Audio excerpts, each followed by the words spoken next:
Hi, I'm Dr. Bertice Berry, and I want to tell you a story. Some mornings, a story comes up that I'm surprised by. It's a story that I hadn't thought of in years, never shared with anybody. One of those stories came up today. Years ago, I invited a group of people who had come to town for work. They were all here. I was working with them, and we were working for some time. They were staying somewhere else, and so I invited them all over to my house for dinner. We cooked a huge meal, desserts and everything, and everybody came over, had an amazing time. We sat around, talked hours and hours and hours. We spent time gathering and laughing, having a good time. There was one woman who was moving around. She wasn't saying a lot. She was moving around doing some things. And then she said, I always go into people's houses and they have nice things like you do, but they don't know where to place them. And I looked at her and I was like, okay, everybody's got to work something out. So I went on, and she went into one of the rooms, and while everybody was in another part of the house, she just started rearranging things. She completely rearranged things. And then she called me in and said, "Look, you see how much nicer this is?"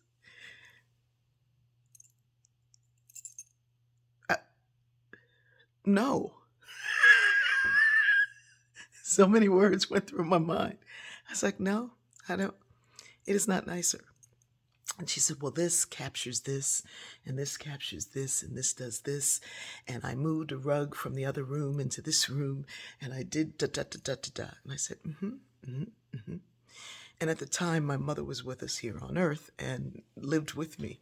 And I said, all of these things were placed so that my mother would be okay. She's got limited sight, limited mobility, and you just put a rug in the middle of the room. You just put a big plant by the railing that she grabs as she comes down.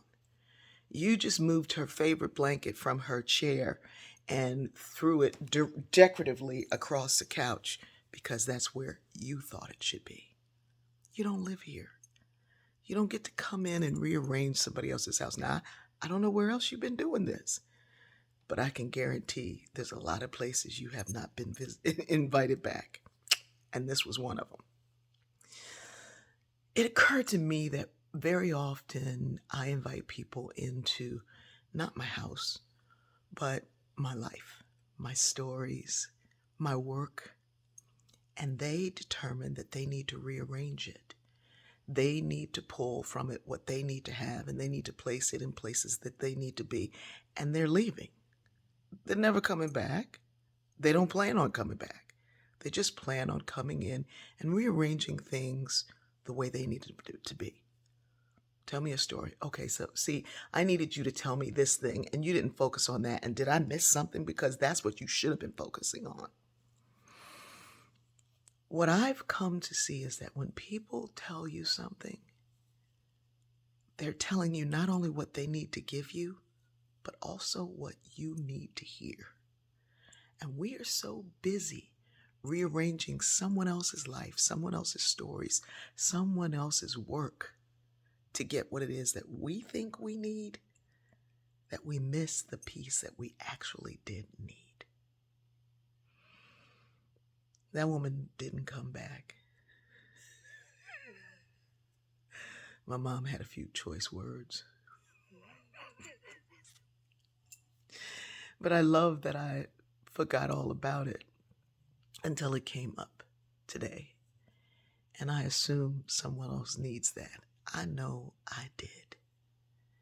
You own the keys to your own house of well-being. You rearrange the furniture as you need it. They call them throw rugs for a reason, is what my doctor told me, because they throw old people. You can put down and pick up and move things the way you need them to be. And when someone comes in and rearranges them to their liking, invite them to look at themselves. I love you.